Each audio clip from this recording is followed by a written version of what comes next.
What happens when a television network asks for a fantasy series and the answer is a grounded love story set in modern New York City? Out of a classic fairy tale, a contemporary setting, and a deliberate choice to reject transformation came a series built around two people living in separate worlds. So how did this series come together?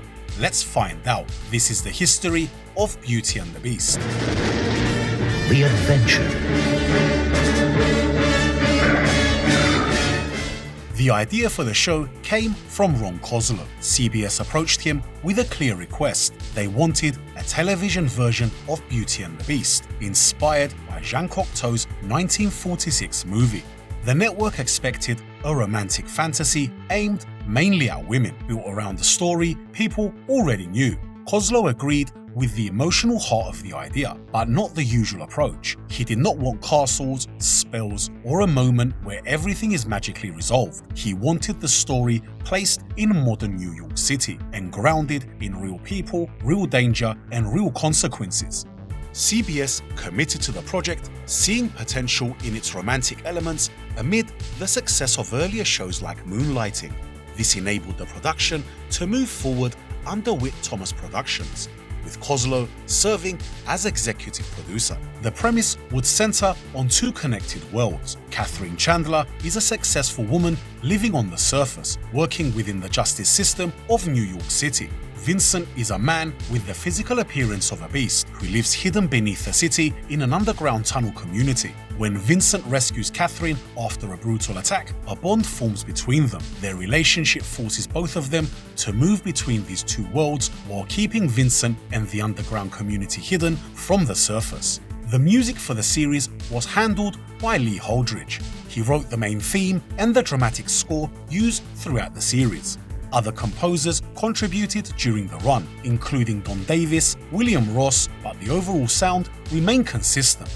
The score received recognition during the show's run and became one of the elements most closely associated with its identity. The fantasy that millions have longed for has finally come true. By the request. Once the concept was locked in, casting became one of the most important pieces of the puzzle, especially for the role of Vincent. The character needed to feel powerful, gentle, intelligent, and believable under heavy makeup, and that was not easy. At the time, Ron Perlman was not an obvious or safe choice. He was not a television star and was not known as a romantic lead. The turning point came through makeup artist Rick Baker. He was already attached to the project and responsible for designing Vincent's look. Baker had worked with him before and knew two things for sure. Perlman could act through layers of prosthetics, and he could give Vincent a real emotional presence instead of turning him into a creature of gimmick. At first, Perlman wanted nothing to do with the role. He already spent years buried under makeup in other movies and had no interest in repeating that experience on a television schedule. He even told his agent not to bring it up again. That changed though once he read the script. Casting Catherine was just as critical. Linda Hamilton was chosen to play Catherine Chandler. Hamilton already had a strong screen presence from The Terminator, but this role asked for something different. The chemistry between Hamilton and Perlman was clear early on. Their scenes carried the emotional weight of the show, and that connection became the heart of the series during its first 2 seasons. The supporting cast filled out both worlds. Roy Dotrice was cast as father, the leader of the tunnel community, and Vincent's adoptive father. Up top, Joe Acavone played Joe Maxwell, the deputy district attorney who works alongside Catherine. Beyond those core figures, the show featured a wide range of reoccurring characters across both worlds. Bound together by an overwhelming love, Beauty and the Beast, once upon a time, is now. The series premiered on CBS in September '87. From the start, it pulled in a loyal audience, especially women, which was exactly what the network expected. In the first season, the show ranked around the middle of the pack in primetime. That might not sound impressive, but it consistently won its time slot on Friday nights, which mattered more than raw numbers.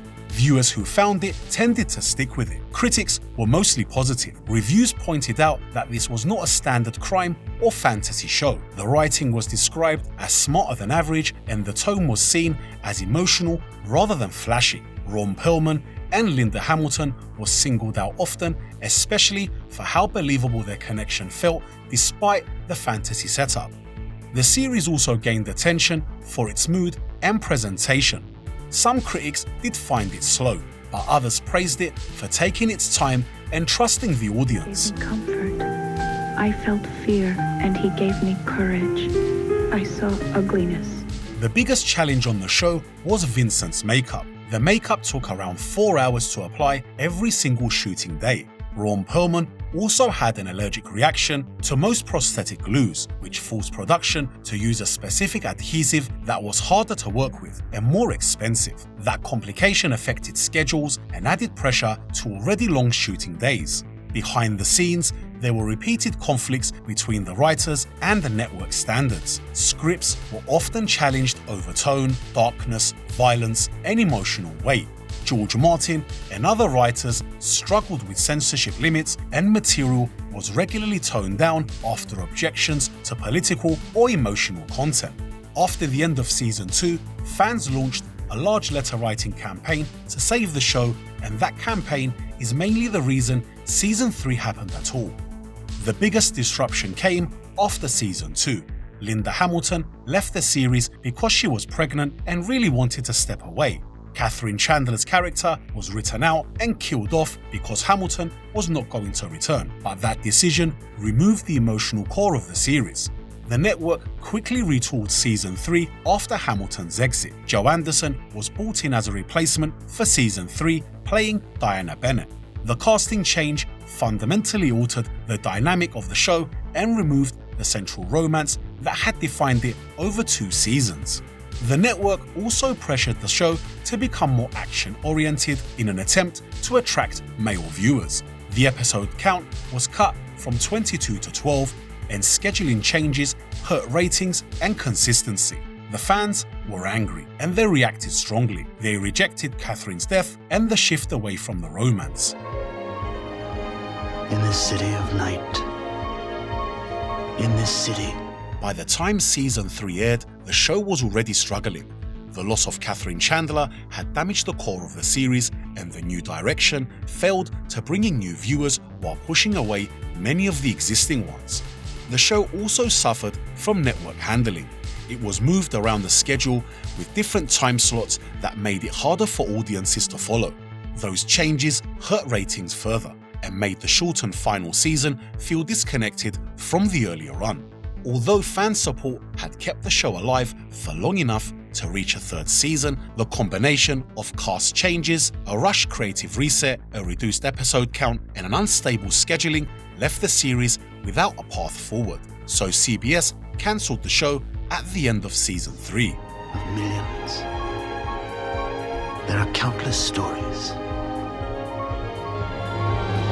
This is one. Beauty and the Beast did not receive a full home video release during its original run. Only a small number of VHS tapes were released at the time, and they covered just selected episodes. Years later, the entire series was released on DVD. All 3 seasons were made available, including the shortened final season, and a complete series box set followed that collected every episode in one package. Sadly, there has never been a Blu-ray release. Despite announcements in the past, the series only remains available in standard definition. Now, for fans who want to add the series to their collection, I've added a link in the description below, and there should be a card popping up on screen to help you check it out. This is one of 2 lovers who shared a bond that changed The show ended up influencing how fantasy and romance could work on television without turning it into full sci-fi or a soap opera. It proved that you can mix crime stories, emotional drama, and fantasy elements without explaining everything to death. Later shows that leaned into dark romance or hidden worlds owe something to the tone this series set, even if they never copied it directly. its strongest legacy sits with the audience connection. Viewers did not just like the characters, they bonded with them. That emotional attachment is why the show is still talked about decades later, especially the first 2 seasons. Novelizations and comics kept the original version of the story alive after the show ended. These became collector's items and helped lock the show into cult status rather than letting it fade away. In 2012, the concept was revived with a modern reboot. The new version reused character names and the basic idea, but went in a completely different direction.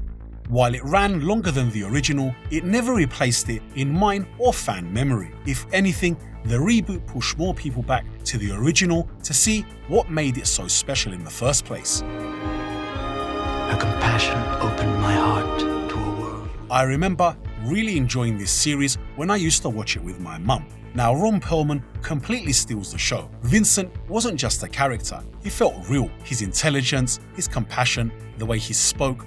Honestly, he's a great character. Linda as well was perfect opposite him. Strong, caring, grounded and believable. Together, they created something that is incredibly hard to pull off in a series, and most shows never manage it. Another thing that the show does great is how it handled the love. There was no need for explicit scenes. The romance came from emotion, connection and restraint. But we're not done yet. Next time we dive into another classic series. Until then, why don't you check out our previous video on Step by Step. Thanks for watching, please like, subscribe, and I'll see you in the next one.